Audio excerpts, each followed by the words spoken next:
दोस्तों, इकबाल से मुताल्लिक बात करने के बाद अब बहारिस्तान उर्दू में जो उनकी नज़्म बज़्म अंजुम के उन्वान से हमारी दरसी किताब में शामिल है, आज उन्हीं अशार को हम ले लेते हैं और उनकी तशरीह और तौज़ीह आसान उर्दू में करते हैं। जैसा कि बज़्म अंजुम का पहला शेर, सूरज ने जाते जाते शामे सियाह कबा को तश्ते उफुक से लेकर लाले के फूल मारे। शायर को यहाँ एक मंजर पेश करना है शाम के वक्त का, जब सूरज गरूब होता है।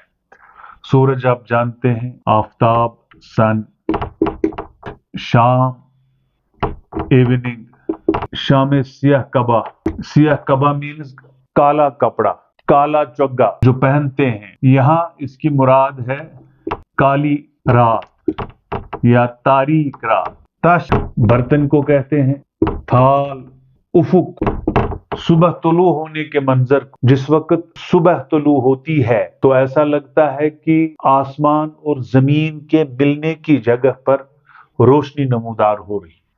तो हम आसान लफ्जों में ये कह सकते हैं कि सुबह तुलू होने का वक्त, जब आसमान और जमीन एक दूसरे के साथ मिले हुए दिखते हैं। तो लाला जो है, गुल लाला एक ऐसा फूल है, सुर्ख फूल, जिसके बदन पर सियाह दाग होता है, जिसके अंदर सियाह दाग होता है।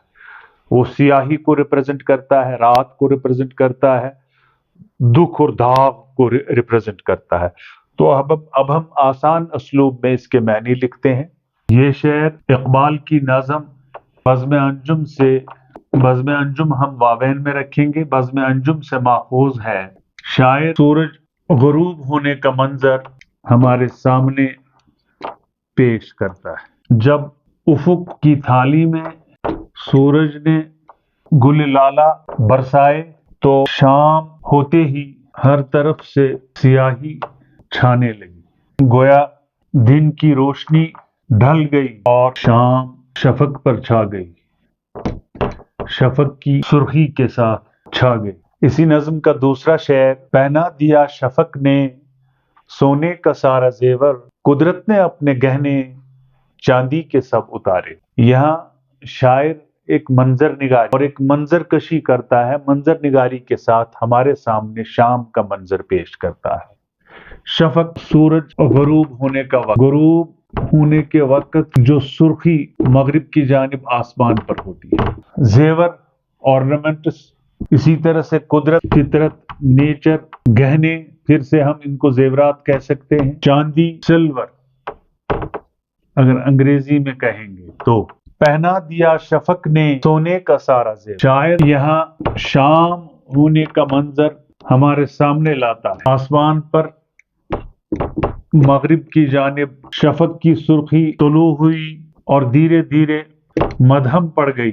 गोया सूरज ने जो चांदी का रंग फैलाया था वो धीरे धीरे कम होता गया, यहाँ तक कि शाम हो गई, अंधेरा छाने लगा।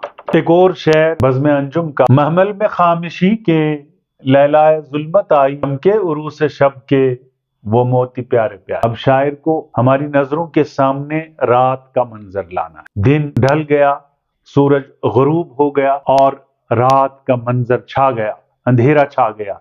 इसी चीज को शायर पेश करता है, लेकिन एक हुस्न अदा और एक मंजर निगारी बहुत ही दिल को मुंह लेने वाली। महमल, मुश्किल अल्फाज का तर्जुमा महमल, हौदज इसको उर्दू में कहते हैं।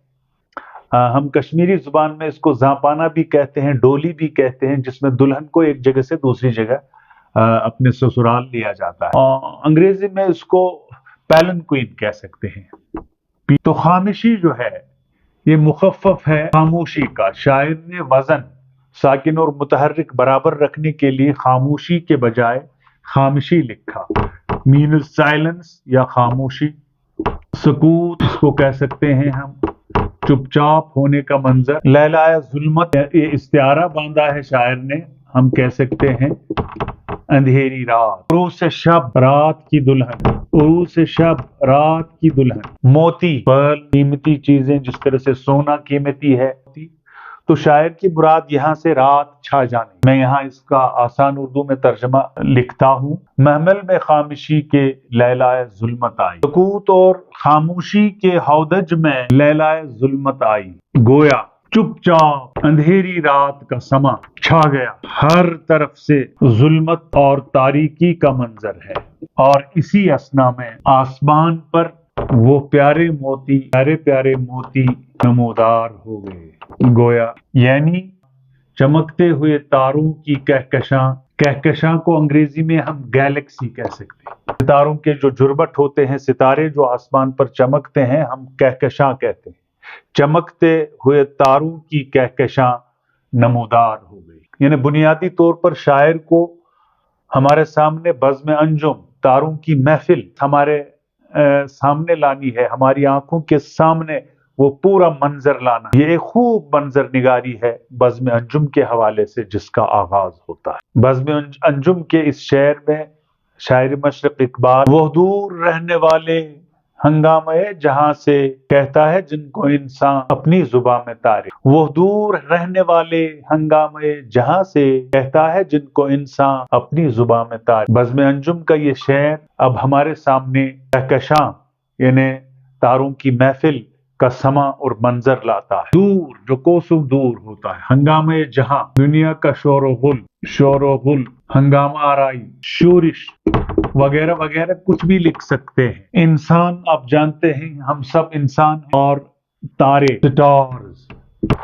یہاں میں نے اس کو خط کشیدہ کیا اس لیے کہ ہماری مراد یہاں پر تاروں کے ساتھ ہماری وابستگی ہے۔ اب آسمان پر تارے چمکتے ہوئے نظر آنے لگے، یہ تارے ہماری دنیا سے کوسوں دور، شورش اور ہنگامہ سے پرے فطری حسن کا نظارہ کرتے ہیں، اور انہی چمکتے ہوئے موتیوں کو ہم عمومی زبان میں تاروں کا نام دیتے ہیں۔ اب یہ شعر بزم انجم کا محو فلک فروزی تھی انجمن فلک کی، عرش بری سے آئی آواز ایک ملک کی۔ محو کسی کام کے ساتھ مگن ہونا، فلک فروزی آسمان کی چمک دمک، آب و تاب، انجمن محفل، جماعت، آسمان، عرش بری سب سے اونچی جگہ، ہائیسٹ آف دا ہائی، اگر فارسی میں لکھیں گے تو تارے میں اعلیٰ، ملک فرشتہ۔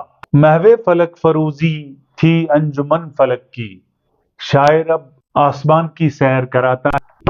رات چھا گئی، آسمان پر تاروں کی محفل سج گئی، ہر طرف سے ٹمٹماتے تاروں کی روشنی کا منظر ہے، اور اسی دوران آسمان سے ایک فرشتے کی آواز آئی۔ یہ خوب تر منظر کشی جو ہے، رات چھا گئی، تاروں کی محفل لگ گئی، سج گئی، اور تاروں نے ایک دوسرے کے ساتھ مخاطب ہو کر اپنی محفل کی شروعات کی، لیکن اسی اثنا میں ایک آسمانی فرشتے نے آواز لگا دی، اس کی آواز آئی، وہ تاروں کی طرف مخاطب ہوتے ہوئے کہنے لگا، جو وہ کہتا ہے وہ کل کے لیے، آج کے لیے اتنا ہی۔ آپ کا شکریہ۔